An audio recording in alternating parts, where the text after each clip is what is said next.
Hello and welcome to After the Whistle. I am your host, Brian Dorrington, here with Sayonara Steve Pafume and mainstay Mukala Kabungo. It's a red cup affair. It's a red cup affair. I guess he doesn't like promoting WB Mason water anymore. I have something in my cup. I'm promoting it, but that's just what I have.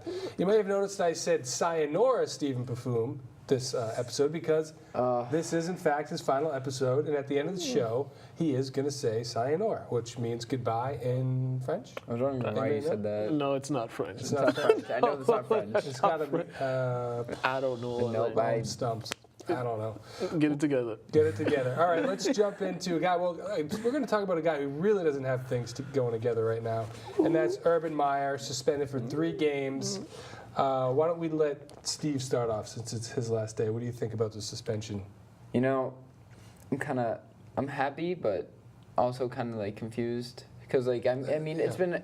They said it was a 2-week investigation, but this thing's been going on for what, like two or 3 months now, almost. Probably a couple months. A couple months, yeah. And the abuse's been going on for some years. Mm-hmm. And now it's coming to the beginning of the season, and now they make the official decision that he's going to be suspended. Mm-hmm. Like, why? If it's been this long for the investigation, why can't you just figure this out earlier, before all this, all the preseason or camp started and everything? Like, why wait till season's about to start to say? Well, I think it started with a journalist uncovering these kind of old stories, right? Yeah. And then the firing of Zach Smith. Yeah. Mukala, what's your take on it? My take on this is, once again, irresponsible college coaches get a slap on the wrist for major violations, or for somehow they don't know what's going on with their program. They don't know what the people they've hired are doing. This has been going on since 2015, I believe. This man that was hired, he's had run-ins with the law since 2009 when he was grad assistant at University of Florida. So none of those came to mind in Urban Meyer. None of that came to his attention, and for him to get a 3-game suspension. True, but again, that's not really what the issue was here. Yeah, I'm just saying he should have had red flags with this guy. Oh yeah, Zach Smith. There were some red flags. He had a lot of questionable decisions, a lot of weird stuff that I want to bring up on the show. Yeah, but this was in relation to the domestic violence allegations that didn't follow proper protocol. Urban Meyer lied. Urban Meyer lied, and I think this is a situation where almost the attempted cover-up is worse. That's always the case when It really is always the case. You should have just been honest and told the truth.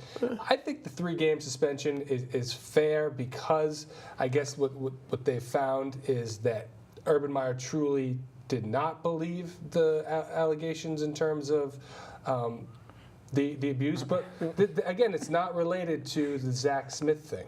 My thing is, they fired Jim Tressel because he lied about players selling merchandise and getting free tattoos. Mm-hmm. They fired Jim Tressel for that. And for this guy, for Urban Meyer to keep his job for this, I don't think he should keep his job. I think they should have fired him, especially once he lied. Jim Tressel also lied.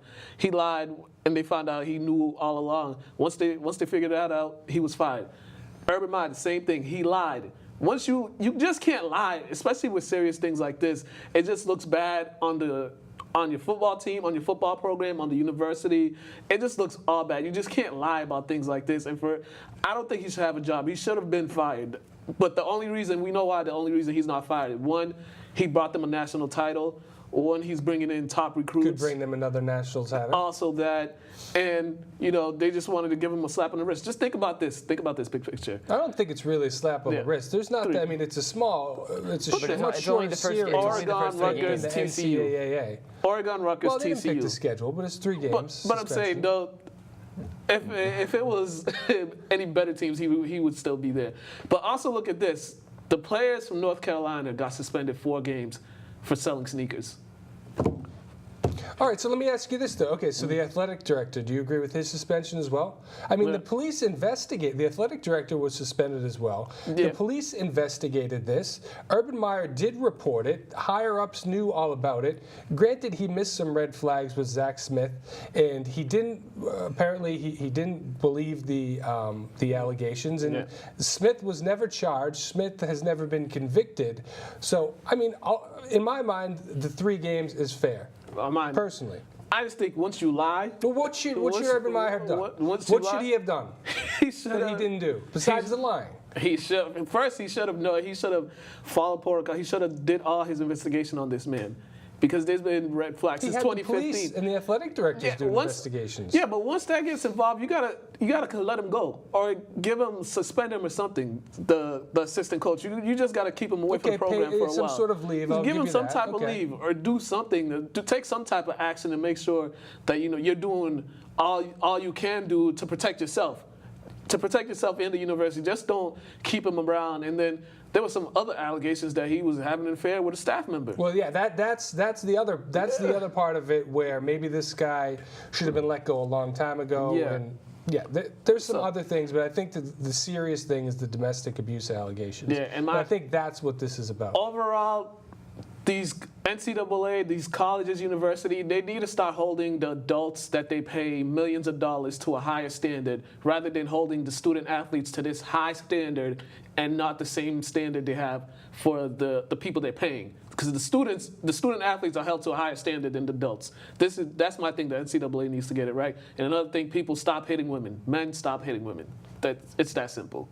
Well, I think that's true and very well stated. And we'll end with that, and we'll move on to the NFL helmet rule, which has been causing a lot of controversy. Steve, why don't you go first on that one, too? I've hated this rule ever since I found out about it. It's been the dumbest thing I've ever heard of. And Richard Sherman actually brought up a really good point in an interview. He basically stated that soon, with all the rule changes, football's just going to turn into flag football. Because it's just turning into it's not even football anymore. You can't hit anybody any way you want anymore. It has to be clean. It's got to be even if it's clean, it's still a flag. I saw at least 3 plays last week. It was clean tackles, and they got a flag for it. Mm-hmm. There have been some very, very egregious ones, and people keep saying that hopefully they're just doing this and throwing it more in the preseason. But the NFL, they came out and they're not changing the rule. They won't admit they made a mistake, but they did a clarification in saying that incidental contact with helmet or face mask is legal. Incidental is such a term that's a judgment call. Yeah. And it varies from ref to ref, and these are bang plays. Thanks for clearing that up, NFL. Especially when the offensive player lowers his head. Mm-hmm. Right. Yeah, what was the play last week? I think it was in San Francisco. Where the running back lowered his head, and the defense, there's nothing the defensive back could do. Yeah, absolutely nothing. They got the flag. The most egregious one I saw was the sack. I think it was a Vikings game. Oh, yes, absolutely. That was awful. Sacked the quarterback. They say he drove him to the ground. I mean, what are you supposed to do? Players are when I'm watching now, I can see players getting more and more scared to even try to go for the ball anymore because they don't want to get a flag. They don't want something bad happening to them anymore. Watch during the season. It's going to be a big game, crucial game. They're going to throw a flag at some point, and it's just going to, we're going to go crazy. Well, the NFL wants more offense, and maybe they want to have in the back of these players' minds, take it easy. Ooh, let's see some more touchdowns. Don't go for that tackle. Before we go to the next topic, so I looked this up. So in the 33 preseason games that's been played, there's been 51 helmet rule penalties. Oh, my 43 God. penalties called on defense. This is according to Pro Football Talk. Yeah. Here we are. I don't see, if this keeps going on, I don't see anybody really even playing college football anymore. If that's how NFL is going to be, they're going to stop playing football. Yeah. Well, it's viewership, I think, people still going to watch. Might be going down. Yeah. People are still going to be watch. That's really what it comes down to, even if the games are longer. Yeah, who knows? pretty much. Pats. Patriots, okay. Kenny Britt, another wide receiver cut. That's the Mukala, third wide receiver. He's the third wide receiver that's been cut by the Pats this offseason. And the rumors was maybe the Pats are making room to signing Dez Bryant. No, they're not. I got a good one. Are we getting Dez Britt at this point? That was corny. I say it was very corny, absolutely. That was corny. But I think, what was it? Hamstring problems. He had. They said hamstring. Yeah, he hadn't been on the field since June. This is his career. This is Kenny Britt's career. Could never stay on the field. When he's on the field, he's somewhat productive. But the biggest problem with him, he can never stay on the field. And hey, you want to be a New England Patriot, you want to be. You got to be on the field. Well, that was the same thing with Malcolm Mitchell and Jordan Matthews. They both cut because they're injured. Steve, who do we have at wide receiver? Who do we have? Where do we go? I don't know. We have Where one we of the go? sloppiest wide receivers. Cordero No Patterson. Well, I mean, we have no one. Aaron Decker. Basically, we have no one until like Edwin comes back. Basically, he's like our star wide receiver. Always technically has been. Always will be. I feel like right now. But I don't know if he can come back and play at the level that he was playing at before. Well, I mean, we've seen it major before. injury. With Brady, when he was suspended, he came back like he wasn't even suspended. It's because he kept practicing. But it wasn't an injury. Well, no, Brady get- Edelman's not injured. No, he's suspended. Oh, duh. Yeah, But he is last also year he's he coming was back injured. from He's the coming last back year, yeah, from last year he coming was out of the injured. from ACL. being out an entire But season. I mean, he was probably training like when he wasn't on the field, like when he was finally healthy. He was probably training. Suspended now. He's got more training to go into. So it'll probably be like I feel like it'll be 100%, maybe more when he comes back, and then probably help us this Yeah, year. I mean, I don't know. I don't want a slot guy be my number one receiver. Yeah. I don't see. I mean, right now, Chris Hogan going into week one is number one on the depth chart. Hey. I think we need to make some sort of a trade, and I'm definitely not opposed to signing Des Bryant at a veterans minimum. He's basically begging the Patriots to sign him on Instagram, saying he loves Belichick, loves Tom Brady. Somebody will sign him though. Somebody will sign at some If point no during one the does, season. then they're done. He'll be signed at some point in the season. But I don't think Patriots will. They're not showing any interest, and I don't think they will. The only way they will is if they're desperate. Yeah. Which Well, I don't think they get any more desperate. All right, let's talk about another veteran who was signed for. Was he Adrian Peterson? Was he signed for veteran minimum too? He couldn't have gotten that believe much. so. Yeah, these he's days. 1 year, 1 million. and he was just signed last minute, so I'm yeah, I happy. I'm believe happy so. with this pickup though. I like watching Peterson play. He's always intrigued me on the field. How much does he have left in the tank? He's 33. He's 33. He said Yeah, he we should mention he's with the Redskins. He Yeah, said that's he it. said he's going into it aiming to be the starter, but I don't think that's going to happen, especially you come into camp late. But We got three injured running backs. I though. did look at the Redskins running backs. So Samaje Perine, Rob Kelly, Devion Smith, Chris Thompson, Darius Geis is out for the season. So Well, there's some. no. All those guys, three of their running backs are out for the season now. Oh, really? No, a total of four. Geis, and then there's three others that got Got- injured in the second preseason game. Oh, then he why might they brought actually him. start. He probably will start just by default. Thanks for that update. I didn't know all that. They got four injured running backs Yeah, right he's now. going to start. The problem is, it's like some of these other teams. They're not using their players right. If Redskins if they use Peterson right, they could be good this year. If not, there's no. I don't know if the Redskins can be good this year. Yeah, but the only problem with Adrian Peterson, he's not a good catcher. No, he doesn't he's catch not. the ball. He's never been a That's good his only catcher. problem. But if they want to pound the football, you do have Alex Smith as your quarterback. So you're gonna have to run the ball at least 30, 35 times. So that's a big workload. Wasn't Darius Geis one of the guys you thought was yes. a fantasy sleeper? Let's not talk about it. Well, you couldn't have predicted that. Can we go I to won't another give you too a much new on topic. that. I'm depressed. All right, new topic. How about Viking signs George Iloka? This is a big pickup for them. That secondary just got a whole lot better. They were the number one defense last season, and they just added another All-Pro to their secondary to go with Harrison Smith, Andrew Sendejo, and Xavier Rhodes. So they have. He's an All-Pro. I believe he was an All-Pro. Really? I believe so. I could be wrong. I don't know. I didn't know that. I could be wrong, but he's a talented player, and he knows Coach Zimmer's system. He played under him in when he was with the Bengals. Cincinnati. Yeah, when he was a defense coordinator with the Bengals. So this is a guy they brought in familiar with the system. They could put him right in, and he'll know what he's doing. And this defense last year, number one overall defense. They were number one. They were number two in rushing, number two in passing. They got players. They got athletes out there, and this just adds them. They're saying this defense could lead them to a Super Bowl. Yeah, I think they along with the Rams have the best defenses in the NFL. I was a little bit surprised that the Bengals cut him. I'm guessing it was a money move. Probably.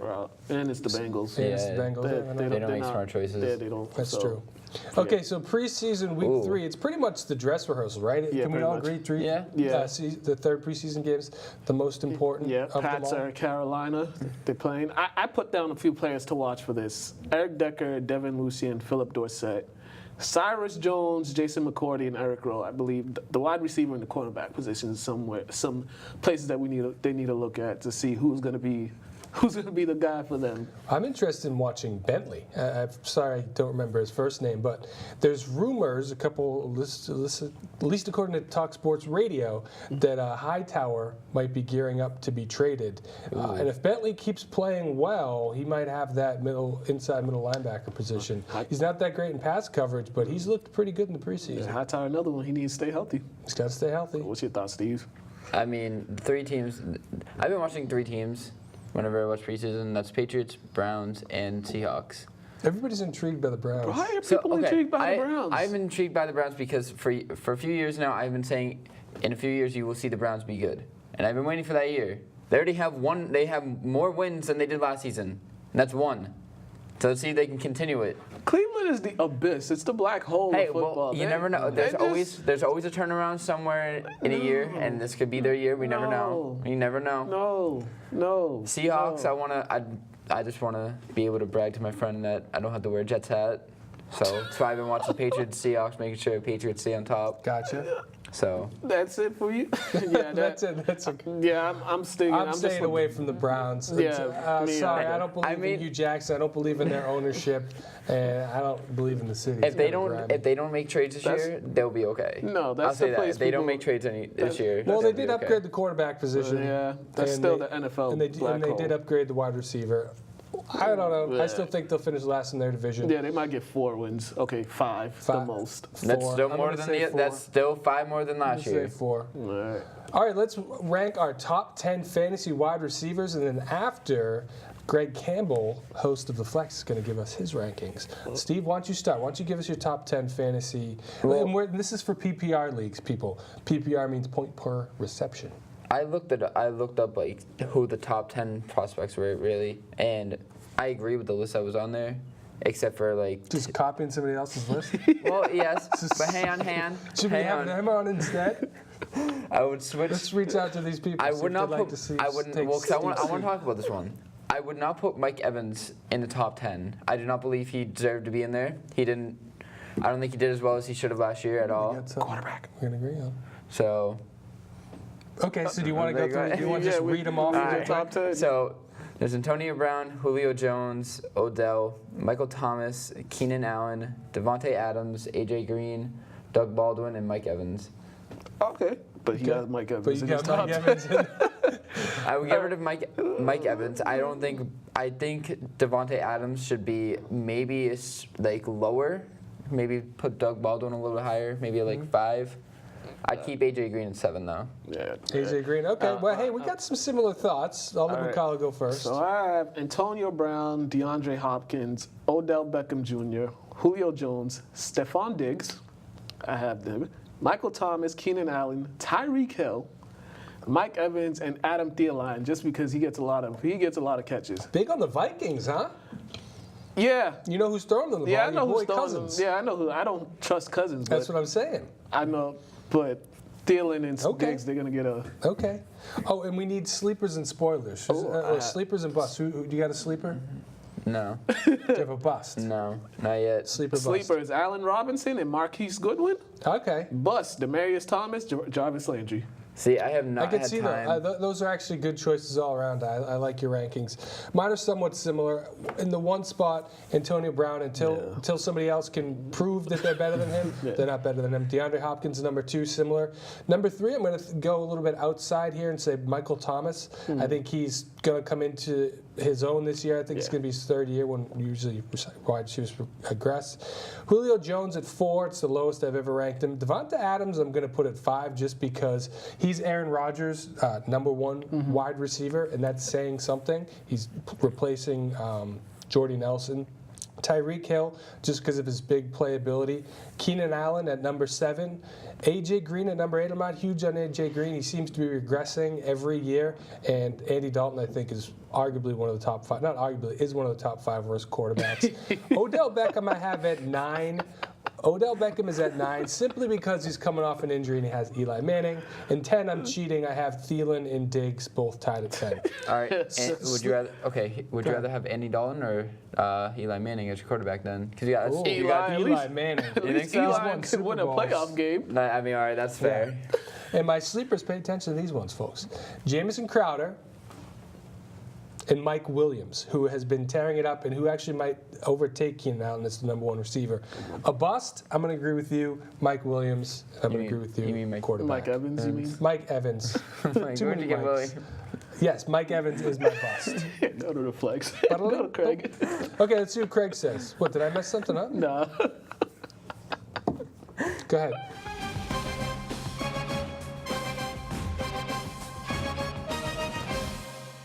Hey everybody, and welcome to No Huddle. My name is Craig. Watch my show, The Flex, Wednesdays at 9 p.m. Also, today I'm here to give you your top 10 wide receivers for the fantasy draft.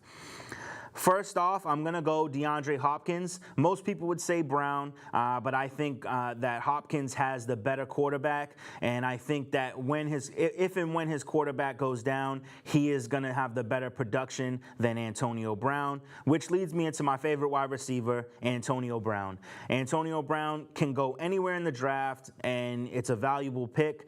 I just happen to like DeAndre Hopkins' ceiling more than Antonio Brown's.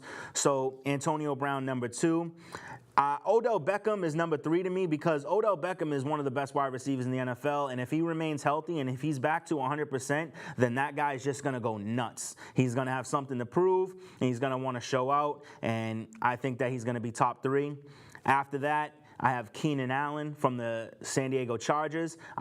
Keenan Allen showed out last year, and I think that he's proven to everybody that he's back to being healthy and high-level performance. And with Phillip Rivers at quarterback, you can't go wrong. So I like Keenan Allen. #5, Michael Thomas. I think Michael Thomas and Keenan Allen might fight for the same position because Michael Thomas has a great quarterback in Drew Brees, and Drew Brees is very consistent, and I think Michael Thomas is going to stick to that. I would actually, if I was drafting Michael Thomas, I would want to draft Drew Brees as my quarterback. So Michael Thomas is going to put up a lot of value for you, so watch out for him. Davante Adams is a guy who is coming up and getting better with every season, so I really like him. And if Aaron Rodgers stays healthy, I think his ceiling is going to be even greater. I drafted him this year with my second pick, so I think that you should look at Davante Adams as a possible go-to guy. I really like Adam Thielen. I've been high on that guy for the last 3 seasons, and I think that this season's going to be just more of the same, him catching the ball a lot, possibly getting a touchdown, and then PPR just giving you a ton of points. After that, I put Julio Jones on the list. I think that Julio Jones is a great wide receiver, but I do kind of feel like sometimes he's touchdown reliant. I think he gets a lot of great coverage on him, so therefore making it harder for him to put up points for you. But if he scores a touchdown and gets 5 passes, then he's going to put up numbers for you. So I got to put Julio Jones on this list. After that, I'm looking at Tyreek Hill. Tyreek Hill is just so fast. He's going to break away from defenders. So he's going to get a lot of long balls, which means 30, 40, 50-yard passes, and also means more likelihood of getting into the end zone. You guys saw what he did to Dallas last year. That was incredible. That was not supposed to be a touchdown. It was supposed to be a throwaway play. But because of his speed and his elusiveness, he scored a touchdown. So definitely look at Tyreek Hill. For #10, I kind of struggled where I wanted to go, whether or not I was going to do Fitzgerald or if I was going to do Smith-Schuster. But I'm going to go Larry Fitzgerald because that man's conditioning is crazy. The fact that he's playing this well at this age, I would draft him as a #10 wide receiver. No, I wouldn't. I'm going to draft Smith-Schuster, but I'm going to give Larry Fitzgerald the #10 position. For a bust this year, I'm going with Alshon Jeffrey. The guy's already hurt, and I just think that he's not the same player he was, when he was on the Bears. So I'm afraid of Jeffrey. And for my breakout player, I'm going with Chris Hogan. I think Chris Hogan is gonna really break out this year. He was one of Tom Brady's top targets until he got hurt. And I think that as long as he stays healthy with Julian Edelman out for 4 games, he's gonna gain even more Brady's trust. So I would look out for Chris Hogan as a breakout player this year, and I would draft him at his current ADP. So my name's Craig. This is No Huddle, and it's been a pleasure giving you my top 10 wide receivers. Have a good night.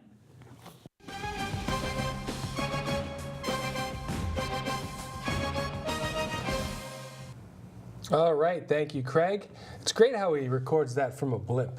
that he's driving over the city. I don't know how he gets that thing. technology we I don't know have how he here. gets that desk in there either. But it's a very cool touch. Nice job from the blimp, Craig.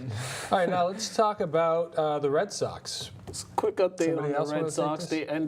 They ended their 3-game losing streak yesterday to Cleveland. They won. Cleveland is a team they'll potentially see in the playoffs, so this series right here is pretty big. But they're still the #1 team in baseball, #1 in the AL. By like 9 games, right? Yeah, the AL East is all but theirs for sure. Yeah, so they're putting up a good fight there. Actually playing right now. Just want to put that out there. They are playing right now. I have it up here right in front of me, just in case. But this isn't live, so This isn't right live. now to us is, we got a little intro there, Pedro. There we go. You just keep talking. We'll just keep talking right over the intro. I'm guessing No, but, Pedro's going on vacation next week. I'm sure his mind's he's in ready to go. vacation mode back there. He's ready to go. I like that. Sorry, Pedro interrupted you. Go ahead. I like that Martinez is going first for RBIs and home runs. Yeah. He's actually tied for first right now for most home runs. Yeah, Martinez has been all that expected. That was a great signing for them. And playoffs is coming up, where they are almost at that home stretch of the season. September, then October, playoff time comes. So this team has a chance of winning it all. They have a really, really good chance of winning that World Series title. So we'll see what happens when. In my eyes, this team is better. I feel like in my eyes, this team is almost as good as 2014. The only problem is their bullpen. That's what people keep saying, Their that their bullpen is the bullpen's problem. bad. Their pitching is a problem. So hopefully that.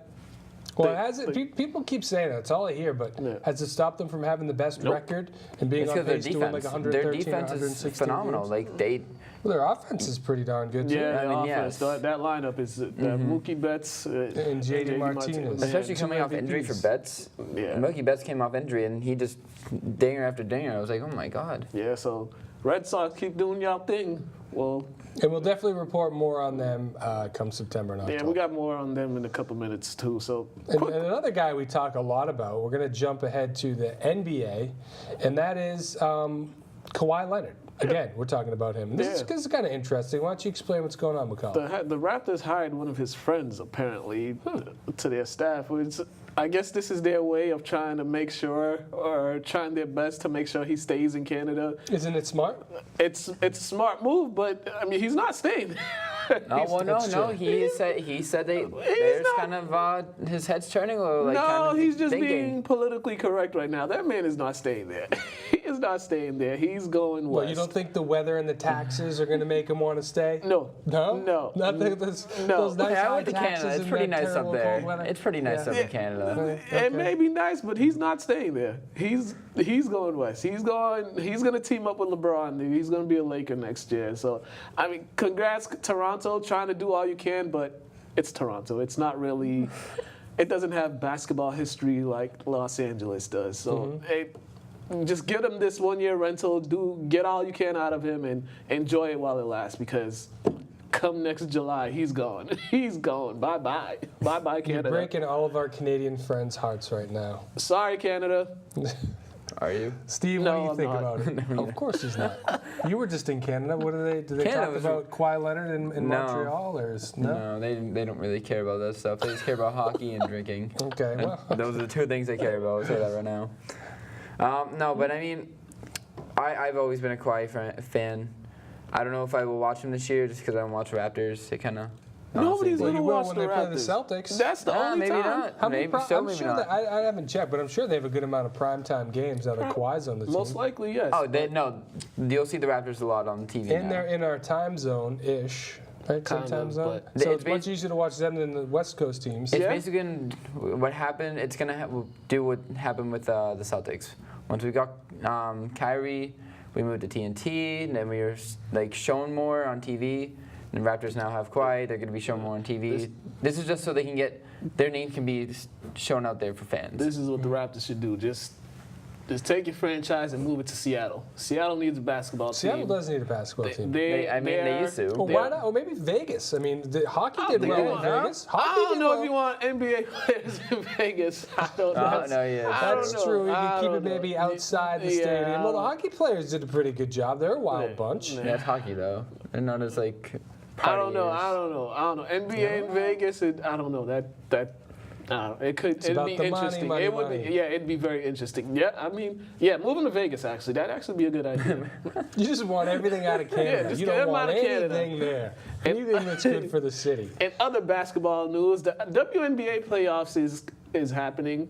We're sorry for the WNBA and all the women that we haven't talked about y'all enough. We try our best to uplift women here.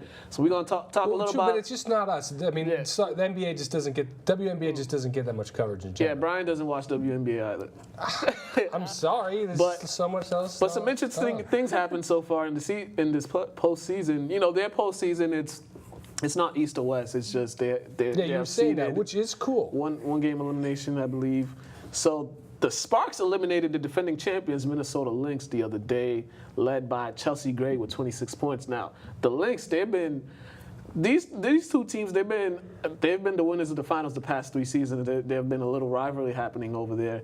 They've played some epic games. So What city is that? Minnesota and Los Angeles. So yeah, the only title Minnesota has comes from the females. So this was pretty interesting because there's a little rivalry between those two teams. So it's good for the Sparks to eliminate. They move on. They're gonna face off against the Washington Mystics, who are the 3 seed, and now. Also to note, Candace Parker, one of the greatest women's basketball players ever, is on the Sparks.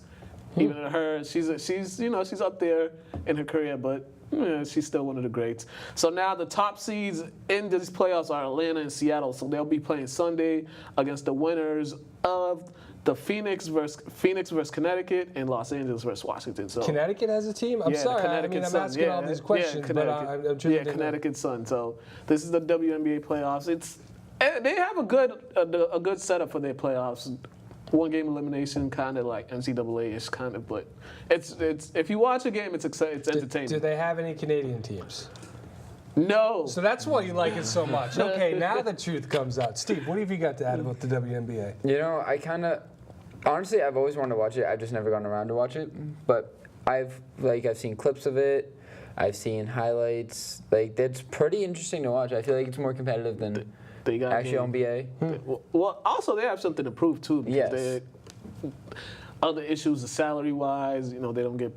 They're still fighting to get higher salaries and things like that. And often, a lot of these players, they play overseas too. So when the WNBA season's over, they go overseas and play, which they get paid way more over there. So there's a lot of things with the WNBA, but NBA players it's still have been growing. they've been mentioning a lot of the WNBA players, teams. They've been promoting them. Yeah, the NBA players show a lot of support to the WNBA. They show a lot of support to the WNBA, the entire league, so that's good. But, They need the sponsors to get behind it. It's really what it comes down to. It comes down to money making. Yeah, they do. So that's our WNBA. So now this is our first phone interview we've had. Yeah, our this very is cool. first one. We had real reporter. Somebody knows what they're talking about. Yeah, a real reporter. He's a sports writer, sports reporter for WEEI, Josue Pavon. He sat down with me. Well, he called in and I chatted with him. So you were sitting down. Yeah, +1. I was sitting. Just watch it. You'll like it. I hope.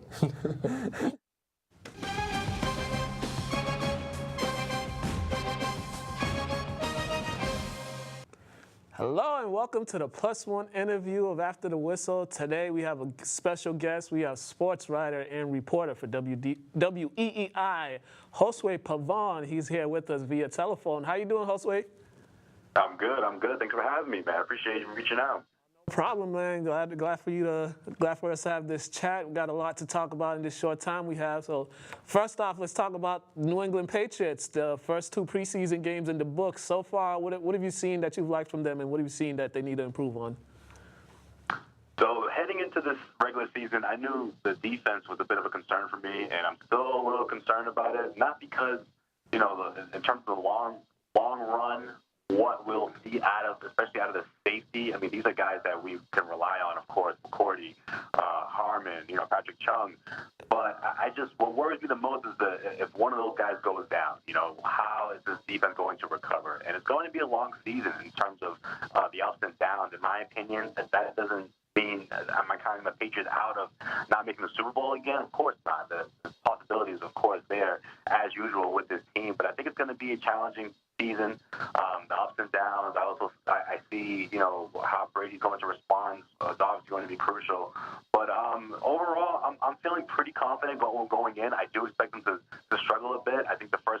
there are teams that can certainly knock them off, especially what they're able to do defensively.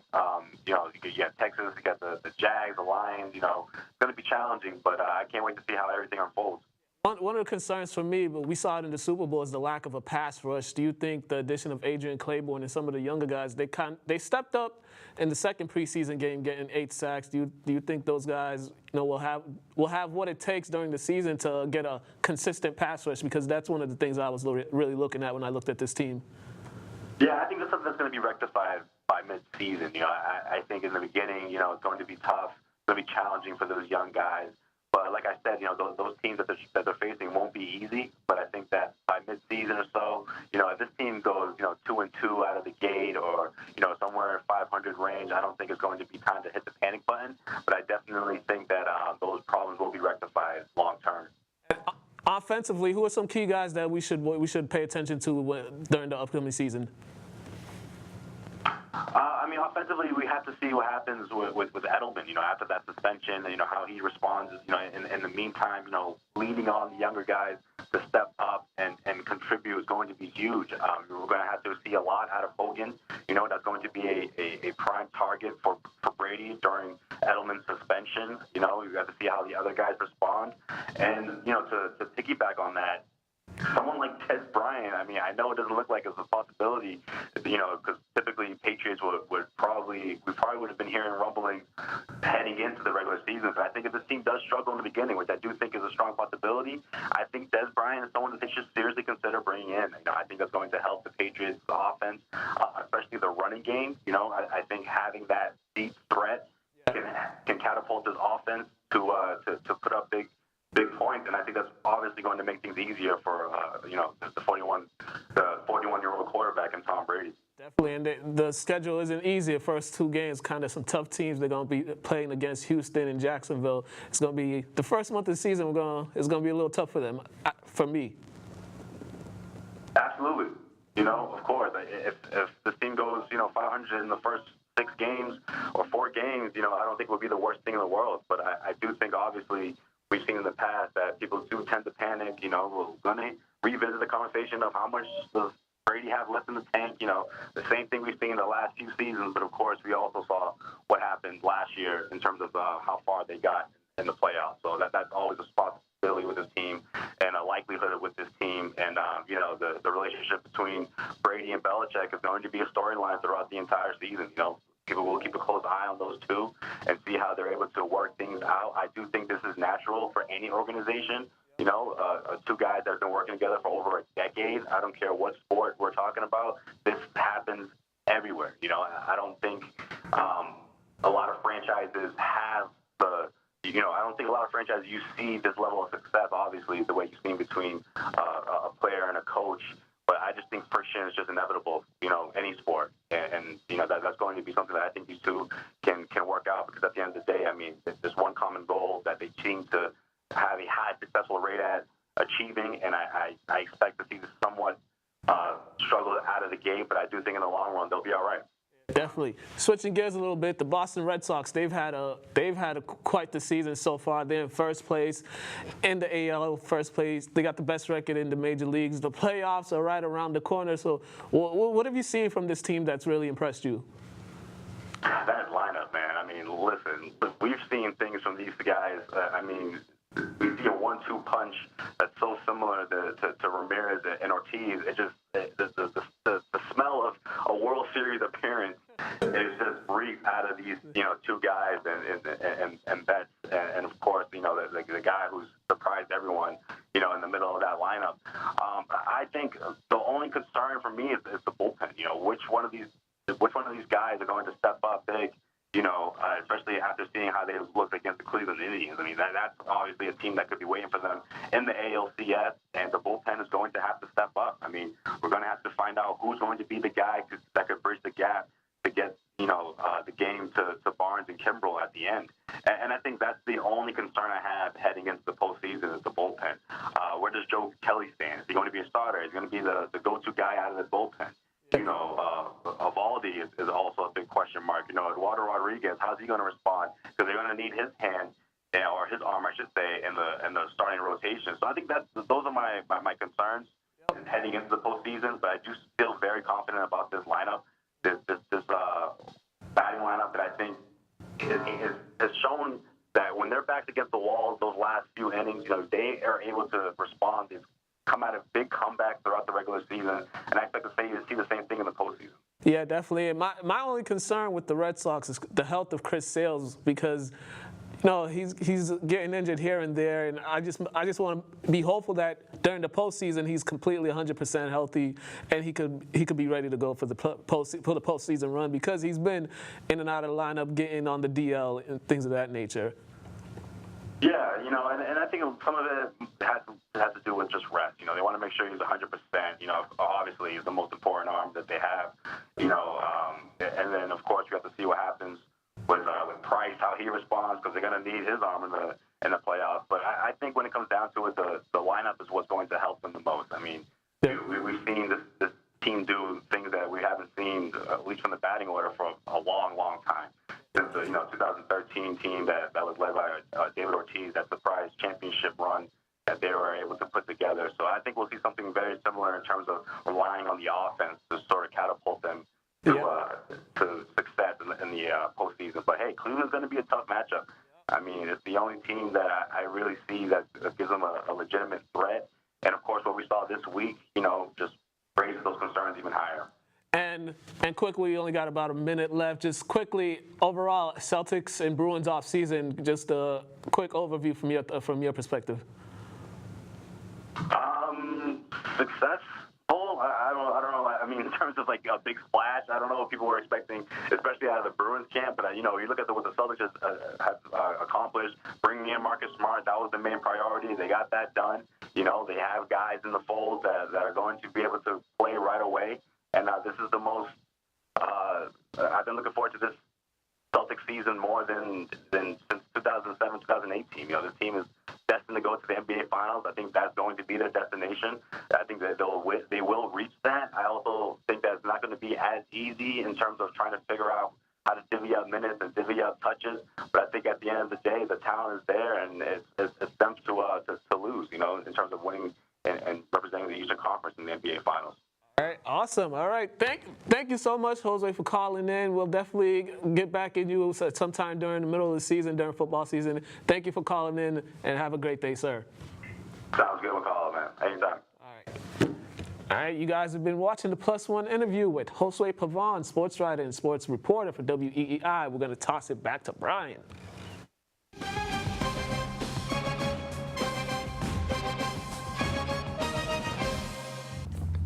All right, welcome back, guys. It's good to have somebody that knows what to talk about on this show. Every once in a while, we should bring somebody on like that. So we were going to recap SummerSlam, but I guess I'm the only one that watched it. You can do a quick.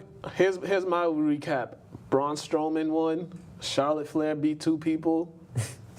The Miz is still. Well, it's kind of yeah. Okay, go ahead. Miz. The only thing I remember about the Miz, he used to be on Real World. Yes, that's the only thing I know about. I didn't even know he was on a show. World Rules Challenge. I found out 2 days ago he was on a show. Yes, he did the. We grew up watching him on there. Roman Reigns is the Universal Champion, and Ronda Rousey is the Raw Women's Champion. That's all I got for y'all. Well, I guess he kind of said everything. You basically just said everything. I was going to say there was a great match to start off with Ziggler and Rollins, but we could skip and go. Jeff Hardy's still going to. Jeff Hardy, unfortunately, yeah, that was a bad match. Shinsuke Nakamura and Jeff Hardy. And that both are. That's weird. Jeff Hardy's got like weird cover eye contact things. I don't know. Yeah, and he's doing face paint and stuff now. Yeah, well, the face paint he's always done. Yeah, but he started wearing it again now. When he came back to the WWE. I just remember them from the TLC days with the Dudley Boys and Edge and Christian. Yes. Those were the good old days. See, we got to get you back into it.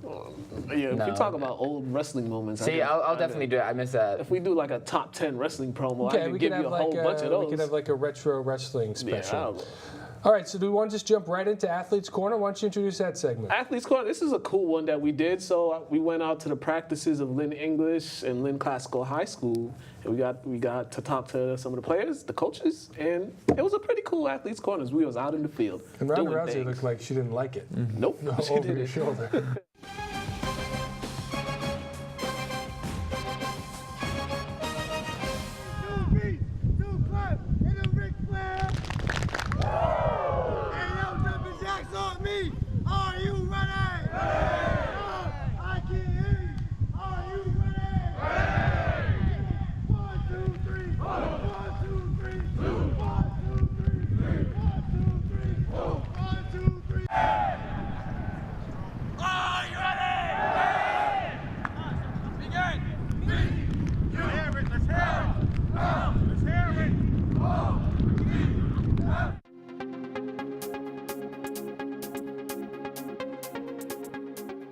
second day of practice, you know, it's great to be out here first and foremost. Out here with some good numbers and the kids working, and you know, you're seeing who's hustling, you're seeing who's working, and you know, we're gonna find the right group and we're gonna find the right combinations.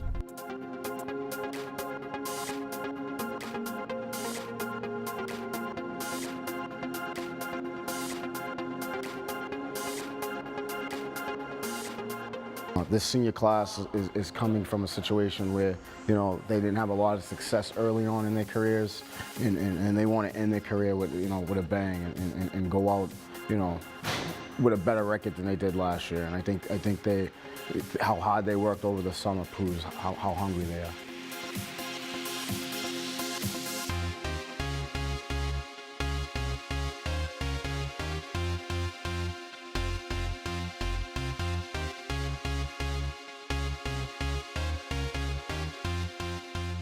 One thing I'm looking forward to is our run for a state championship. That's always the year, that's the goal every single year, and just be able to practice in with my guys, my underclassmen, my fellow seniors. It's just fun to see where we're gonna end up.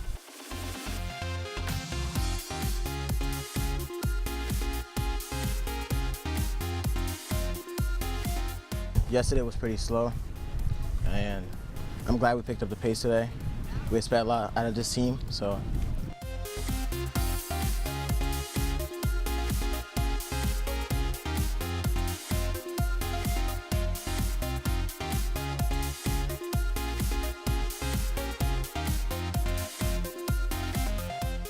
I think this year I'm looking forward to is I think we have a chance of making it deep into the playoffs.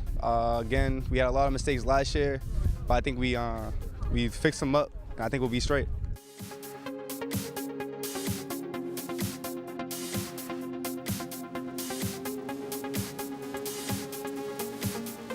We see people, a lot of kids improving, especially the young kids, the freshmen.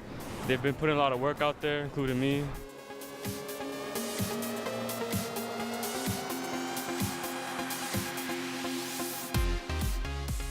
Things I like so far is the togetherness. One thing that we really preach that family atmosphere. Guys working hard, guys pushing each other. The older guys really bringing the younger guys along, and the younger guys buying right in. It's been a great first 2 days. Couldn't be prouder of the team so far.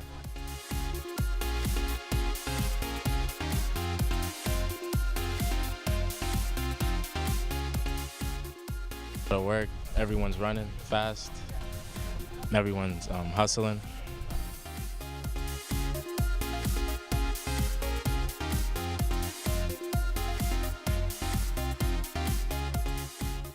I'm just gonna try to be vocal and try to do everything I possibly can so that they can look at me, and hopefully I can be a good example for them of how hard work should be done.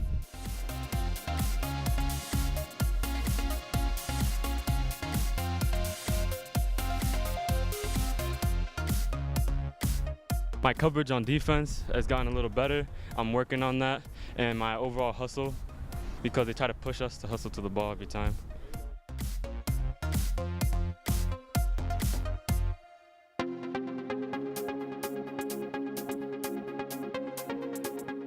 Me personally, a lot of footwork. Being a safety, you have to have good hips, good footwork. I think I worked a lot on that because I know I'm good at tackling. So yeah, footwork and hips was a big part.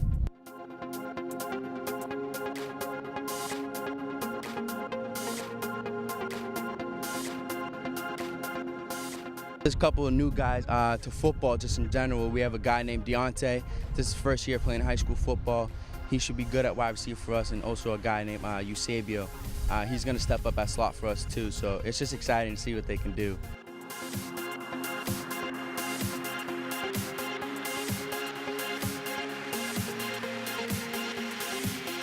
We're going to be looking for a lot of guys to get on special teams, a lot of guys that be in the mix on offense and defense, a few others. One I can name is Jeff Hill. We expect he's going to be a sophomore, and we expect him to be in the mix a lot this year.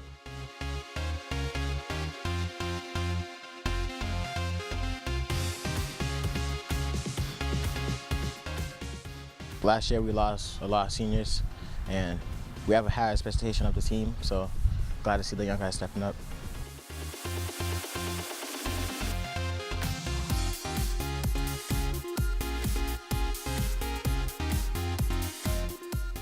Sure to be determined, disciplined, and make sure we got everything right.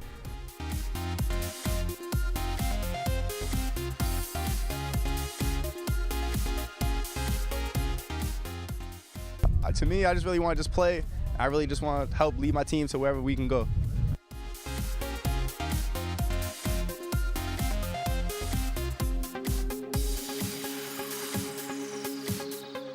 I mean, I either been coaching, coaching football or playing football since I was 10. So, this is something that I love to do. I love football. I love teaching. I love coming back to the city that I'm from, teaching and sharing my experiences through college and then what I learned over the years as being a head coach and assistant at other places. So, I'm excited all year round because, I wake up every day excited for football.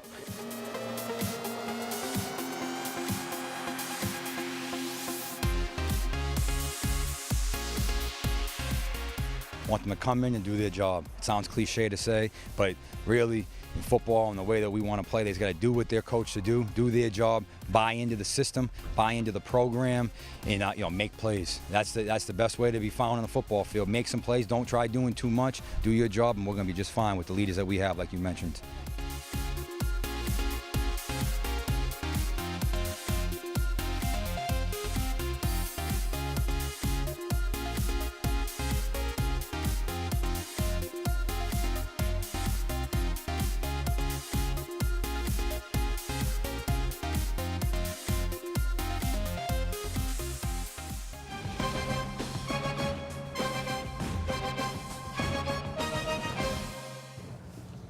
All right, welcome back. Great piece, Mukala. Once again, good luck to all of the Lynn football teams and sports teams in general. Yeah. I guess we're going to give a quick breakdown of the AFC. Really, what can be said? We don't have much time. Not but much. There's not really much that needs to be said. The AFC is weak.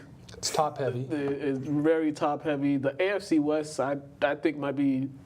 That's up for grabs. That's up for grabs. That may be the worst division in the AFC. It's either that or the AFC South. But the AFC South has two teams, and the Texans and the Jaguars. Those are the teams I'm looking at. No, the Jaguars. Titans are up there a little bit. No, they didn't do bad last year. No, Made it to the second round of playoffs, Mukala. No, they were playing the Chiefs. Didn't do too bad about it. How was that playoff game? The Chiefs. The Chiefs they have a history of choking in the playoffs. And boy, did they choke in that game. Well, I'm kind of excited about the Chiefs this year. Patrick Mahomes, that guy has an arm. Did you see the 68-yard pass in the air to Tyreek Hill? If I'm looking at the team that come out of the AFC West, it's going to be the Chiefs. His dad used to be a baseball player. Really? Well, it wouldn't surprise me. He's one of the biggest arms in the NFL. But you're right, it is very top-heavy. Yeah. So I'm looking at Patriots, Steelers, Texans. Those are the top three teams. You got to put Jacksonville in there. No, those are the top three. Jacksonville. You got to put in there. Jacksonville's there, but Blake Bortles. How can you put Houston over Jacksonville? I have more faith in Deshaun Watson than Blake Bortles. Okay, I think Deshaun Watson's a good quarterback too, but we only got, 4 games of Deshaun Watson? 4 games. And he's coming off an ACL injury. 4 games. And they're one of the worst defenses in the league last year, surprisingly for the Texans. 4 games of Deshaun Watson. You can't put them out against Jacksonville Jaguars. Listen, I'm sorry. 4 games of Deshaun Watson was better than 16 games. How can you guys play. Hey, I have my fair share argument. This is yours. All right, 4 games of Deshaun Watson was better than 16 games of Blake Bortles. That's all. Got him to the AFC Conference Championship. That defense got him to the AFC Championship. And that defense is what Deshaun Watson's going to have to go up against. And I believe in Deshaun Watson. Okay, let's see. Well, I don't believe in their coach. That's my thing with Houston. I don't believe in Bill O'Brien. And that's a pretty important position. But now let's give it to Sayonara Steve. I think we have a clip we're going to play, and then Steve's going to give his last words. Yeah, I made a clip for you guys yesterday. I have not seen it. It basically is just 2.5 minute clip of just things. Let's just watch it. Yeah, we'll watch it. It's pretty interesting. First year, freshman year in college. It was actually really interesting. That was audio. That was not the clip. This year, freshman year. Clip's coming. Don't worry, folks. This year, freshman year in college. It was actually really interesting to see kind of like different ways like media's been working. So it's also a great opportunity to be here. you guys, working on like Our different. previous shows, but he does not like the country of Canada. He doesn't like their food. He doesn't like the way he hates their accent. But these Canadian teams, I'm telling you, there's something there. We got to get a psychiatrist. If there's any watching, you can come on in. We don't have any money to pay you, but we'll give you promotion. Can we This is to stop? team up a little, and I feel like they make a lot more mistakes when that happens. Well, I think they do more. They move the ball better than Houston, and also big game James Harden. He's when he gets to this stage, he has a history of not showing up. Game what was it? Game 5, he was 7 for 22 against the Jazz in the closeout game. So I mean, James Harden, if he doesn't step up and have a big series, it's just gonna that whole thing about him of not showing up in big games or big times in the playoffs, it's gonna continue. Okay, so now let's get to how many games. These baseball players, I feel like, are getting more dumb. They get hurt more than football players or hockey players, just for the dumbest things they do. They're soft. Really, like Depressed. He's a little bit depressed. And Steve, the intern, I'm going to pass alliteration today because he's got sunglasses. He doesn't really need alliteration. He's got sunglasses on. Sunglasses indoors. So this is the Cavaliers have a shot in this. They have a chance. I think, just so you know, you're witnessing history on the show right now because you will never hear me say these words again. I want Cavs to win the series. Oh, wow. No, Never will I say those words in my life again. That was the first time and the only time I'll ever say that He's sentence. gonna say that again next week. Next year. I'm only saying it because I want everybody that's been jumping on the Warriors bandwagon to be like, oh, next year, oh, they lost. So, like, okay, let's move over to a different team. Like, see, maybe if we root for these teams, maybe this team will make it. Like, finally shift away, okay? Like, that's the only reason why I'm saying it, and I'm sticking to that right now. I think I don't like him as a player, don't like him as a person, but he's so funny to watch. Like, he always does dumb fouls. He always gets mad easily. He's just like complains, and then like he's an animated guy. He starts so much drama, and then James Harden got fouled by him, and he. All right, that was awesome, Steve. We got 1 minute left. We're going to hand it over. Oh, well, it's been fun on the show. I've learned a lot. I feel like I've come a long way. Thank you, Brian and Mukala, for everything you guys have taught me the past 3 months it's been. It's a pleasure being on the show. Probably most likely going to watch more of it because I want to see if there's any more arguments without me. But, I mean, other than that, there's really nothing else to say. Sports are back. NFL's back. MLB's coming to an end. So you're going to see a lot of exciting things coming in the sports world, but keep watching because many things can happen. You never know. And Steve did not get kidnapped in Canada, which I thought was going to happen. So, outro time. And Steve, I just want to say, Steve, you're welcome back anytime as long as you call ahead and there's no other guests on, and we're filming the show that day, and you have something good to say. Y'all go ahead and do the outro. All right, guys, we're out of here. Good luck to everybody moving into college this weekend. Have a great weekend, ladies and gentlemen. We'll see you guys another time. Peace.